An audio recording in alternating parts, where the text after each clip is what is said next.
person who should be applauded is the president who did the most selfless thing that anybody's done since George Washington. And that's really the truth. And all the rest of it will be long gone and forgotten. And so I'm just very proud of where we are in the state of the world right now, which I think many people are surprised by. And I think we're all very excited for the future. Let's dive headfirst into what has become, without question, the most jaw-dropping, reputation-shattering scandal Hollywood has seen in 2024. At the center of it all stands George Clooney, an icon whose name once evoked suaveness, integrity, and prestige. For decades, he was the blueprint of the Hollywood leading man, charming, classy, and universally admired. But now, in a stunning twist worthy of one of his own political thrillers, Clooney finds himself at the heart of a career implosion so intense, so public, and so unexpected that the entire entertainment industry has ground to a halt just to watch the fallout unfold. The spark that lit this fire, a very public, very personal feud with none other than Bill Maher, the sardonic, sharp-witted host of Real Time, a man known for pulling no punches and calling out nonsense wherever he sees it. Maher, infamous for his unfiltered commentary and refusal to cater to celebrity culture, quickly emerged as Clooney's unexpected adversary in this real-life drama. What started as a misjudged PR move soon escalated into an all-out clash between two towering figures, each representing opposing forces in a rapidly changing media landscape. But before we unpack the storm of bruised egos, reputational wounds, and high-stakes humiliation, let us pause and thank you for tuning in. Because you've stumbled onto the front row of Hollywood's most compelling spectacle in years. So buckle up, because this isn't just gossip. It's a war for relevance, pride, and survival in the cutthroat world of modern fame. And like any great Hollywood downfall, it all began with something deceptively small, a political ad. Just one video, one message, one step too far. You cast your vote in this election. Think about how it'll impact the people you care about the most. Remember, you can vote any way you want, and no one will ever know. Do your patriotic duty? You bet I did, brother. What happens in the booth?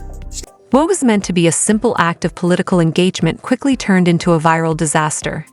The ad, funded by the progressive group Vote for the Common Good, was designed to show Clooney as a socially aware, politically engaged figure, someone still in touch with the moment, still speaking for the people. But instead of sparking conversation, it sparked outrage. The internet, never one to miss an opportunity for mockery, tore it to shreds. Viewers called it out as painfully tone-deaf, embarrassingly out of touch, and worse, an act of desperation. One critic labeled it the most cringe-inducing celebrity PSA since Gal Gadot's Imagine. Clooney wasn't just being criticized, he was being mocked, ridiculed, annihilated. Maybe, in another time, Clooney could have walked it off. Maybe the George Clooney of 2005, box office titan, Oscar darling, could have weathered the storm. But the Hollywood of today is a different beast. Today, celebrities don't get the luxury of quiet recovery. One mistake, one misstep, and the internet decides your fate. And for George Clooney, that fate was swift and brutal. The grace once extended to icons, gone. The ad didn't just fail, it became symbolic of the disconnect between A-list elites and everyday audiences. A nosedive from cultural relevance into PR chaos. But Clooney wasn't ready to fade into the shadows. Not yet. Determined to regain control of the narrative, he mounted a full-scale media tour, a campaign of image restoration, the centerpiece of his redemption strategy. An exclusive primetime appearance on Real Time with Bill Maher. The idea was simple. Sit down with Maher, show humility, speak intelligently on politics, and remind people why they respected him in the first place. With his trademark charm and polished delivery, Clooney believed he could turn the tide. It was a high-risk, high-reward plan, one last masterstroke in celebrity crisis management. But there was a problem, a big one. Bill Maher wasn't interested in playing along. When Clooney's team approached Real-Time producers with the pitch, they were met not with curiosity, but with a hard, unequivocal no. Maher reportedly scoffed at the idea, dismissing it outright. "This show isn't a platform for celebrity rehab," he allegedly said. To him, the whole thing reeked of desperation, a washed-up star trying to use political discourse as a way back into public favor. Still, Clooney's team wasn't ready to give up. They returned with a second offer, A one-time only, no-holds-barred exclusive interview, promising viral revelations and headline-worthy moments. Again, Maher rejected it. To him, Clooney wasn't trying to have a real political conversation. He was trying to spin a PR narrative. And that wasn't what real time stood for. Then came a final pitch. Clooney would do a live, unscripted audience Q&A. He'd take raw, unfiltered questions from real people. No script, no filter, just honesty. But Maher still said no. By now, the repeated rejections had gone from private negotiation to public spectacle. It wasn't just a failed media bid anymore, it was turning into a public humiliation. Clooney, once able to command any room in Hollywood, was now being shut out repeatedly and visibly. So Clooney took matters into his own hands. He personally reached out to Maher, proposing a direct, unscripted, man-to-man conversation to clear the air. But Maher reportedly responded with yet another cutting line. This show isn't a rehab clinic for Hollywood egos. For Maher, this wasn't about ratings. It was about protecting the integrity of his platform. For Clooney, it wasn't just professional, it was personal. He had never faced this kind of cold, public rejection.